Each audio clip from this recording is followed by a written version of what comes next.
Hello everyone, welcome to our channel. Friends, ఈ వీడియోలో మనం ఈ రోజు మార్కెట్ అనాలిసిస్ గురించి మాట్లాడుకుని రేపటి plan of action and important levels కూడా డిస్కస్ చేద్దాం. ఈ వీడియోని ఎక్కడ స్కిప్ చేయకుండా ఎండ్ వరకు చూడండి. ఖచ్చితంగా ఈ వీడియో మీకు ఇన్ఫర్మేటివ్ అనిపిస్తుంది. ఇఫ్ ఇన్ కేస్ మీకు మార్కెట్ సంబంధించిన important news and updates time to time తెలుసుకోవాలనుకుంటే ఈ వీడియో డిస్క్రిప్షన్ లో మన మెయిన్ టెలిగ్రామ్ ఛానల్ సంబంధించిన లింక్ ప్రొవైడ్ చేస్తున్నాం. ఆ లింక్ ద్వారా మీరు గ్రూప్ లో జాయిన్ అవ్వచ్చు. So let's move on to the main topic. First, ఈ రోజు నిఫ్టీ పర్ఫార్మెన్స్ గురించి మాట్లాడుకుందాం. సో ఈ రోజు మార్కెట్ లో కూడా మనకు ఆల్మోస్ట్ ఫ్లాట్ ఓపెనింగ్ వచ్చింది. అదే మార్కెట్ ఓపెన్ అయిన లొకేషన్ చూసుకుంటే రెసిస్టెన్స్. ఎప్పుడైనా సరే మార్కెట్స్ ఒక ఇంపార్టెంట్ రెసిస్టెన్స్ దగ్గర ఓపెనింగ్ జరిగితే ఇమీడియట్ గా ప్రాఫిట్ బుకింగ్ జరిగే ఛాన్సెస్ ఎక్కువ ఉంటాయి. సో ఈ రోజు కూడా అదే జరిగింది. మార్కెట్ ఓపెన్ అయిన వెంటనే ఇమీడియట్లీ కరెక్షన్ అండ్ అగైన్ ఒక కన్సాలిడేషన్ జరిగింది. సో ఈ ప్రాసెస్ లో 22,500 దగ్గర మనకి మార్కెట్ సపోర్ట్ తీసుకుని స్ట్రాంగ్ బౌన్స్ బ్యాక్ ఇచ్చింది. సో ఓవరాల్ గా చూసుకుంటే ఈ రోజు మన మార్కెట్స్ అన్ని కూడా స్ట్రాంగ్ పాజిటివ్ గా క్లోజ్ అయినాయి. ఆల్మోస్ట్ అన్ని సెక్టార్స్ పాజిటివ్ గానే క్లోజ్ అయినాయి except oil and gas sector. And even previous trading session లో కూడా మార్కెట్ అప్ ర్యాలీ వచ్చింది. సో ఓవరాల్ స్ట్రక్చర్ చూసుకుంటే ఒక షార్ప్ అప్ ర్యాలీ, ఒక పుల్ బ్యాక్, మళ్ళీ అప్ ర్యాలీ కంటిన్యూ అవుతుంది. Proper higher highs and higher low structure form అవుతుంది, which indicates up trend. Technical గా మనకి అప్ ట్రెండ్ సెంటిమెంట్స్ కనిపించినప్పటికీ ఈ అప్ ట్రెండ్ ఫార్మ్ అవడానికి వాలిడ్ రీజన్స్ ఉన్నాయా లేదా, అండ్ సెకండ్ థింగ్ ఈ అప్ ట్రెండ్ ని మనం నమ్మొచ్చా లేదా, దీని గురించి ఫస్ట్ మాట్లాడుకుందాం. సో ఫస్ట్ ఆఫ్ ఆల్, ఈ రోజు మార్కెట్స్ పాజిటివ్ గా క్లోజ్ అవడానికి మేజర్ రీజన్ ఏంటి? ఇప్పటికీ వార్ జరుగుతుంది, ఇప్పటికీ crude oil prices higher level లో ఉన్నాయి. బట్ మేజర్ రీజన్ వచ్చేసరికి సో 45 days సీజ్ ఫైర్ సంబంధించి కొన్ని న్యూస్ అయితే మనకి సోషల్ మీడియాలో సర్క్యులేట్ అవుతుంది. ఇంకా అఫీషియల్ కన్ఫర్మేషన్ అయితే రాలేదు. బట్ ఇప్పుడు సర్క్యులేట్ అవుతున్న న్యూస్ గురించి మాట్లాడుకుందాం. నిన్నటి వీడియోలో మనం డిస్కస్ చేసినట్టు ఆల్మోస్ట్ 60+ కంట్రీస్ అన్ని కంబైన్ అయ్యి ఇరాన్ అండ్ యుఎస్ తో నెగోషియేషన్స్ కి ట్రై చేస్తున్నాయి. బికాస్ ఇప్పుడు వార్ అనేది ఒక 2 or 3 కంట్రీస్ కి లిమిట్ అయినప్పటికీ ఎంటైర్ గ్లోబల్ కంట్రీస్ అన్ని కూడా ఎఫెక్ట్ అవుతున్నాయి because of crude oil prices. Straight of Hormuz నుంచి ఎంటైర్ వరల్డ్ లో 20% క్రూడ్ ఆయిల్ సప్లై డిస్టర్బ్ అవుతుంది. కాబట్టి ఇప్పుడు అన్ని కంట్రీస్ కలిసి ఈ వార్ ని స్టాప్ చేయడానికి ట్రై చేస్తున్నారు. ఈ ప్రాసెస్ లో US, Iran and mediator countries అయినా పాకిస్తాన్, టర్కీ, ఈజిప్ట్ ఇలాంటి కొన్ని కంట్రీస్ నెగోషియేషన్స్ కి ట్రై చేస్తున్నాయి. ఈ నెగోషియేషన్స్ ద్వారా వార్ ని కంప్లీట్ గా స్టాప్ చేయడానికి ట్రై చేస్తున్నారు. ఇది 2 phases లో జరిగే ఛాన్స్ ఉంటుంది. ఫేజ్ 1 సో ఒక టెంపరరీ 45 days వరకు వార్ ని స్టాప్ చేస్తారు. కాకపోతే ఈ ఫేజ్ 1 లోనే స్ట్రైట్ ఆఫ్ హార్మోజ్ ఏదైతే ఉందో మనకి ఎంటైర్ క్రూడ్ ఆయిల్ సప్లై ఎక్కడ నుంచి అయితే వస్తుందో దీన్ని ఇమీడియట్ గా ఓపెన్ చేయాలి. అండ్ నెక్స్ట్ 45 days వరకు వార్ ని కూడా ఒక టెంపరరీ బేస్ పట్టి స్టాప్ చేయడానికి ట్రై చేస్తున్నారు. ఇది phase 1. And next phase 2 during this 45 days, ఈ 45 days లో ఇంకా ఫర్దర్ గా నెగోషియేషన్స్ కంటిన్యూ చేసి వార్ ని కంప్లీట్ గా ఎండ్ చేయడానికి ట్రై చేస్తున్నారు. సో టోటల్ గా వార్ ని స్టాప్ చేయడానికి ఈ 2 different phases ద్వారా సీజ్ ఫైర్ ని డిక్లేర్ చేసి వార్ ని స్టాప్ చేయడానికి ట్రై చేస్తున్నారు. మరి 45 days సీజ్ ఫైర్ ఖచ్చితంగా ఇంప్లిమెంట్ అవుతుందా అంటే స్టిల్ ఇప్పటికీ టాక్స్ మాత్రమే జరుగుతున్నాయి. ఫైనల్ కన్ఫర్మేషన్ మనకి ఇంకా రాలేదు. సో ఫైనల్ కన్ఫర్మేషన్ వచ్చేంత వరకు కూడా మార్కెట్స్ పాజిటివ్ గా ఎంత రియాక్ట్ అయినప్పటికీ మనం అప్ సైడ్ ట్రేడ్స్ తీసుకోవడం చాలా చాలా రిస్కీ. సో ఈ రోజు రేపు ఈ నెగోషియేషన్స్ డెవలప్మెంట్స్ ఎలా ఉన్నాయి అండ్ వీటితో పాటు అఫీషియల్ కన్ఫర్మేషన్ వచ్చేంత వరకు మనం వెయిట్ అండ్ వాచ్ మోడ్ లో ఉంటే better. If in case markets కనుక బుల్లిష్ మోడ్ లోకి షిఫ్ట్ అయితే, అంటే మార్కెట్ అప్ ట్రెండ్ లోకి షిఫ్ట్ అయితే మనం దాన్ని ఏ పారామీటర్స్ బట్టి నమ్మాలి అంటే మనం కొన్ని చెక్ లిస్ట్ అనేది చెక్ చేసుకోవాలి కదా. సో అందులో ఫస్ట్ థింగ్ వచ్చేసరికి వార్ కి సంబంధించిన సీజ్ ఫైర్ ఏదైతే ఉంటుందో ఇది మనకి అఫీషియల్ కన్ఫర్మేషన్ రావాలి. మీడియా కన్ఫర్మేషన్ కానీ లేదా వన్ సైడ్ నుంచి ఎప్పుడు కన్ఫర్మేషన్ రాకూడదు. సో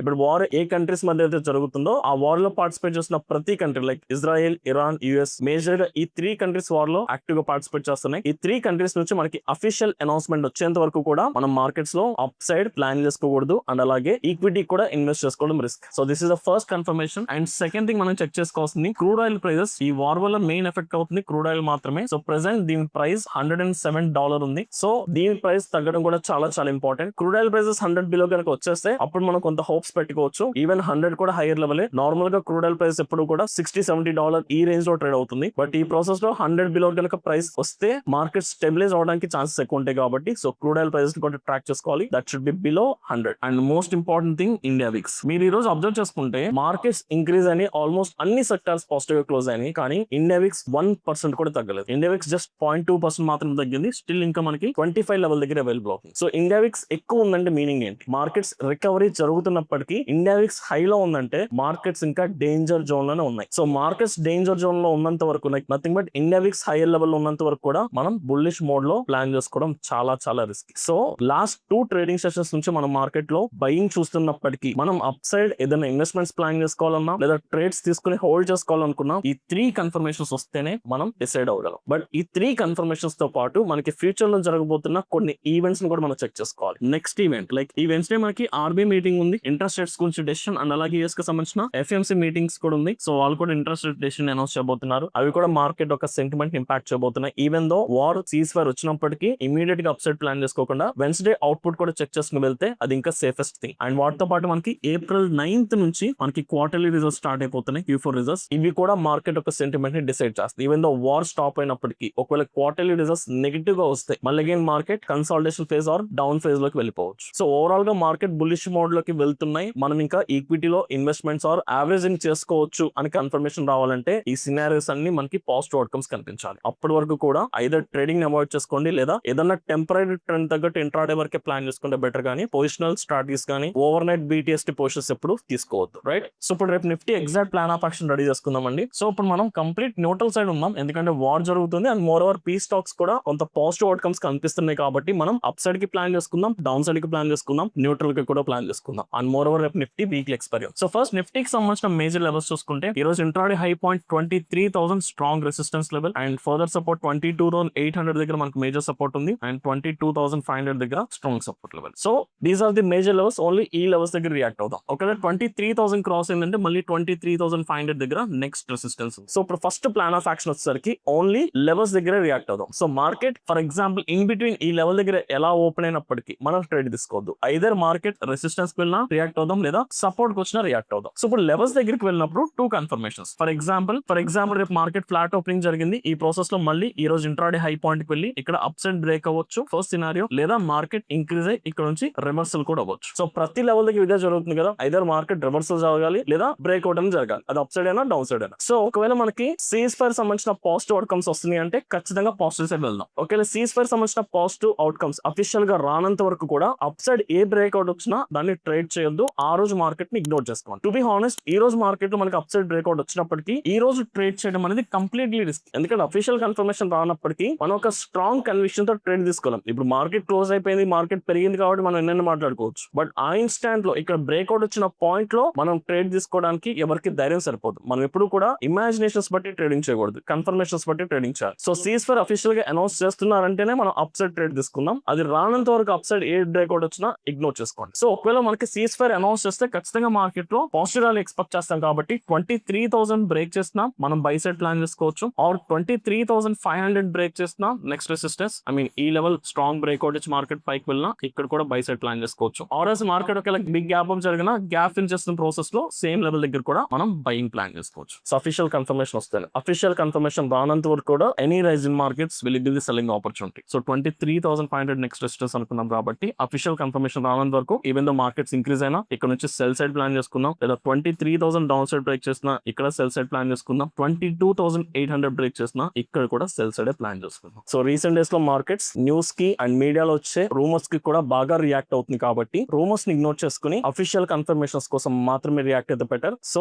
ఇప్పుడున్న సినారియో బట్టి వార్ జరుగుతుంది, నెగోషియేషన్స్ కూడా ట్రై చేస్తున్నారు కాబట్టి న్యూట్రల్ ఉందాం, రేపు పాజిటివ్ నెగిటివ్ అని కాకుండా బేస్డ్ ఆన్ అఫీషియల్ కన్ఫర్మేషన్ బట్టి ట్రెండ్ ని డిసైడ్ చేసుకుంటే better. And same plan of action Sensex and bank Nifty. So వాటిలో మనం ఫోకస్ చేయాల్సిన లెవెల్స్ కూడా చెక్ చేసుకుందాం. సో సెన్సెక్స్ లో మనకి 74,000 స్ట్రాంగ్ రెసిస్టెన్స్, ఇప్పుడు ఆ లెవెల్ బ్రేక్ అయింది కాబట్టి దీని ఒక టెంపరీ సపోర్ట్ కింద కన్సిడర్ చేయొచ్చు. అండ్ 75,000 దగ్గర నెక్స్ట్ ఇమీడియట్ రెసిస్టెన్స్ ఉంది అండ్ 73,000 దగ్గర కూడా మీకు ఒక సపోర్ట్ లెవెల్. సో ఒకవేళ మార్కెట్ పాజిటివ్ అవుట్కమ్స్ వస్తే 74,000 దగ్గర మనం buying opportunity, or 75,000 up side break చేసిన ఇక్కడ బయింగ్ ఆపర్చునిటీ ప్లాన్ చేసుకుంటాం. ఒకవేళ పాజిటివ్ అవుట్కమ్ రానంత వరకు కూడా మార్కెట్స్ ఇంక్రీజ్ అయినప్పుడు 75,000 దగ్గర నుంచి సెల్లింగ్ ఆపర్చునిటీ ప్లాన్ చేసుకుందాం, ఆర్ 74,000 డౌన్ సైడ్ బ్రేక్ చేసిన ఇక్కడ కూడా సెల్లింగ్ ఆపర్చునిటీ ప్లాన్ చేసుకుందాం. నిఫ్టీ లాగే finally bank Nifty banking sector చాలా బెటర్ గా పర్ఫార్మ్ చేసింది compare to Nifty. So bank Nifty clear గా రీసెంట్ రెసిస్టెన్స్ స్ట్రాంగ్ బ్రేక్అవుట్ ఇచ్చింది 52,000 రౌండ్ ఫిగర్. సో ఇప్పుడు ఇది మనకి సపోర్ట్ లెవెల్ కింద కన్సిడర్ చేసుకుందాం అండ్ 53,000 దగ్గర ఒక మేజర్ రెసిస్టెన్స్ ఉంది. సో ఈ ప్రాసెస్ లో ఒక పాజిటివ్ అవుట్కమ్ వస్తే మార్కెట్ డిప్ వచ్చినప్పుడు 52,000 నుంచి బయింగ్ ఆపర్చునిటీ, ఆర్ 53,000 మనకి అప్ సైడ్ బ్రేక్ చేసిన బయింగ్ ఆపర్చునిటీ ప్లాన్ చేసుకోవచ్చు. ఒకవేళ పాజిటివ్ అవుట్కమ్ రానంత వరకు కూడా 53,000 నుంచి రివర్సల్ లో సెల్లింగ్ ఆపర్చునిటీ ప్లాన్ చేసుకుందాం అండ్ 52,000 డౌన్ సైడ్ బ్రేక్ చేసిన